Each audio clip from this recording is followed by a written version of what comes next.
Halo, apa kabar? Saatnya Anda menyimak berita Sumut bersama saya, Rizka Dior. Sejumlah berita menarik akan kami sajikan untuk Anda. Dan berikut 3 berita utama hari ini. Petugas K9 Polri memberi makan hewan peliharaan seperti anjing dan kucing yang terdampak banjir bandang.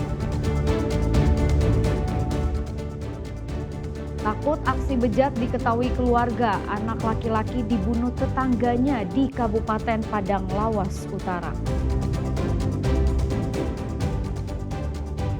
Bubuk yang diduga jadi konsumsi dan transaksi narkoba di Medan digerebek dan dibakar polisi.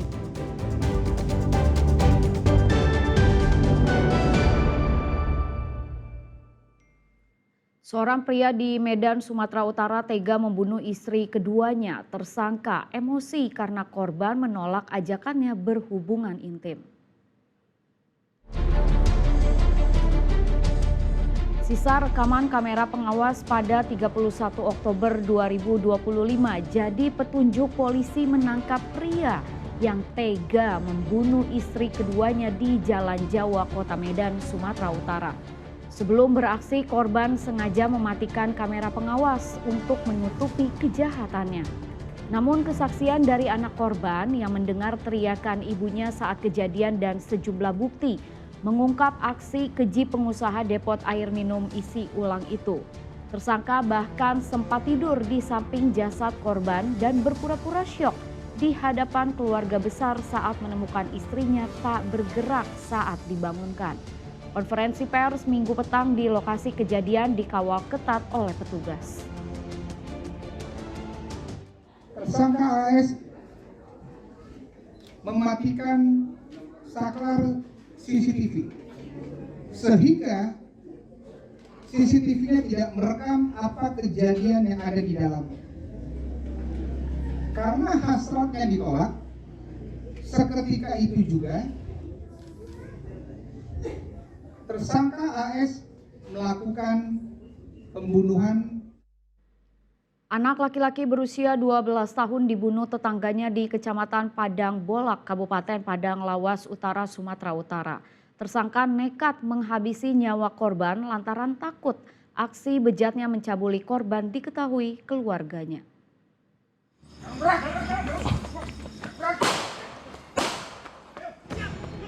Polisi yang melakukan penggerebekan terpaksa menembak pelaku yang kabur saat akan ditangkap. Tersangka pembunuhan berinisial DH akhirnya bisa diringkus di areal perkebunan kelapa sawit di Desa Batang Baru Harjulu, Kecamatan Padang Bolak, Kabupaten Tapanuli Selatan, Sumatera Utara. Terungkapnya aksi keji ini bermula saat orang tua korban melaporkan kehilangan buah hati mereka kepada polisi. Tak lama berselang, warga menemukan jasad korban di semak-semak. Polisi yang mengembangkan temuan ini mencurigai DH yang merupakan tetangga korban sebagai pelaku pembunuhan. Dalam pemeriksaan, terungkap DH menculik korban yang sedang tertidur lelap di rumahnya dan membawanya ke rawa-rawa. Di sanalah tersangka kemudian membunuh korban. Pembunuhan dilakukan lantaran tersangka takut kelakuan bejatnya mencabuli korban dilaporkan kepada orang tuanya. Awalnya kita berpikir ini adalah murni asusila atau yang lainnya sebab-sebabnya atau sakit hati atau dendam, ternyata tidak. Lebih spesifik kepada takut ketahuan akan perbuatannya. Karena yang bersangkutan, sangka juga memiliki keluarga dan memiliki anak.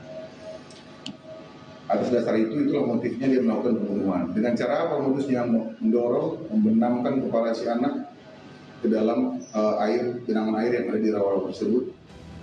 Untuk mempertanggungjawabkan perbuatannya, tersangka dijerat dengan pasal tentang pembunuhan berencana dengan ancaman maksimal hukuman mati.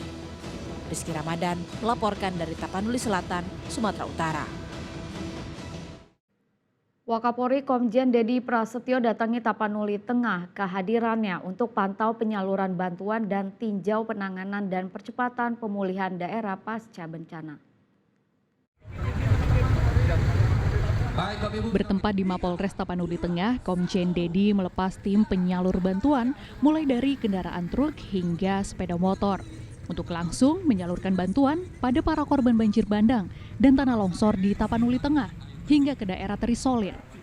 Ya, Wakapolri Komjen Dedi Prasetyo juga mengunjungi daerah tanah longsor dan banjir bandang di Kabupaten Tapanuli Tengah. Kunjungannya bertujuan untuk evaluasi dan meninjau langsung upaya penanganan dan percepatan pemulihan daerah.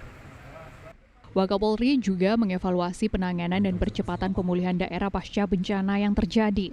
Dalam hal ini, bantuan alat berat juga dikerahkan untuk membersihkan material tanah longsor yang masih menutup sejumlah akses jalan. Kita di Kabupaten Tapanuli Tengah, ya, saya sama Bupati, sama Kapolres, dan perwakilan dari Polda, kemudian melihat mengevaluasi kebutuhan apa setelah 1 bulan pasca bencana ini yang harus segera kami tindak lanjuti. Dan perintah Bapak Kapolri sama seperti 2 kabupaten yang sebelumnya, alat berat ini bagian yang menjadi fokus utama kami dalam rangka untuk percepat akses biar dibuka. Tadi ya sangat berarti buat masyarakat karena itu bukan hanya makanan, tapi juga ada pakaian, ada air bersih, dan juga ada semen gitu ya.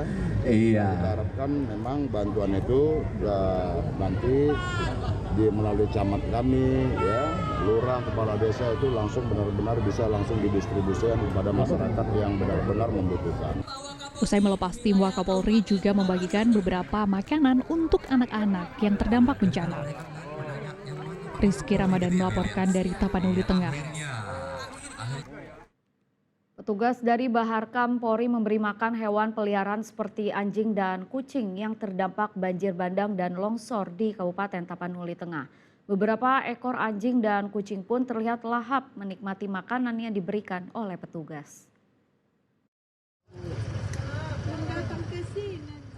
Petugas unit K9 SAR Baharkam Polri tampak memberikan pakan hewan peliharaan masyarakat seperti anjing dan kucing pada Sabtu sore. Ia mendatangi satu persatu rumah warga korban banjir bandang dan longsor di Kecamatan Tuka, Kabupaten Tapanuli Tengah untuk melihat kondisi hewan-hewan di sana. Beberapa ekor peliharaan masyarakat pun terlihat melahap pakan yang dibawa oleh petugas. Pemilik hewan ini mengaku kesulitan untuk memberi makan peliharaan mereka imbas banjir bandang dan tanah longsor menerjang pada 25 November lalu. Pemberian pakan hewan peliharaan masyarakat ini dilakukan di sela-sela melaksanakan tugas pencarian dan pertolongan korban banjir bandang dan tanah longsor. Tipe Satwa Korps Sabara Bagampori pada tanggal 27 Desember 2025 di Desa Tuka, Tapanuli Tengah telah melaksanakan pemberian pakan untuk K9 dan kucing-kucing yang terdampak banjir. Akibat banjir bandang dan tanah longsor yang terjadi di Kabupaten Tapanuli Tengah pada 25 November lalu, sejumlah hewan peliharaan warga pun harus merasakan dampak dari bencana alam ini sehingga kesulitan untuk mencari makan. Rizky Ramadan melaporkan dari Tapanuli Tengah.